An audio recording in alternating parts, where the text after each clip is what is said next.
Good morning mga kabunongnong! So for today's video, ayan po, mag-open po ako ng aming munting tindahan. Magsasabit muna po ako ng mga cupcakes at ibang mga paninda. Tuwing umaga po, ganyan po yung ginagawa namin. Minsan po kasama ko po si Nanay Ching nag-o-open o kaya yung isa kong kapatid. Minsan naman solo lang ako nag-o-open, kaya naman. Nasanay na din sa araw-araw, ganyan lang palaging ginagawa, paulit-ulit lang. Sa gabi po kasi tinatanggal po namin yung mga sabit-sabit kasi po may mga daga. Kaya sa araw-araw madaming ginagawa sa pag-open lang tapos sa pagsasarado na din sa gabi. Pero ayos lang, ang importante safe ang mga display, mga paninda namin. Pero alam nyo po, sa una hindi po talaga kami nagtatanggal ng mga naka-display, nahayaan lang namin. Tapos napansin namin sa umaga may mga ngat-ngat na ng daga. Sayang din yun, dagdag kita rin yun. Ako lang muna ang nag-open sa aming tindahan kasi si Nanay Ching busy yan, nagluluto ng almusal at saka baon ni Kuya. Maaga nga po pala kaming gumigising para maaga makapag-asikaso. Madaling araw pa lang, mga gising na kami. Maya-maya papalitan din ako ni Utol. Or depende, minsan si Nanay Ching ang bumababa kapag maaga siya natapos sa pagluluto. Ganito lang po kami sa araw-araw, tulong-tulong sa mga gawain para mabilis matapos at maraming magawa sa araw-araw. Sa pagbabantay naman po ng tindahan, salitan po kami. Shout out nga po pala sa mga suki namin. Salamat sa araw-araw niyong pagbili sa aming munting tindahan.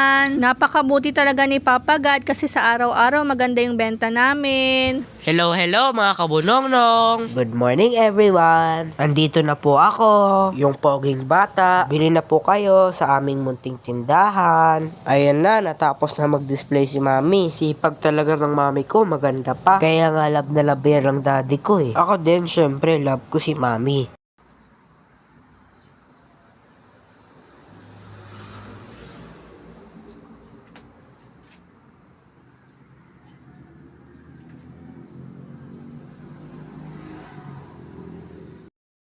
O sige guys, salamat sa panonood. Bye-bye!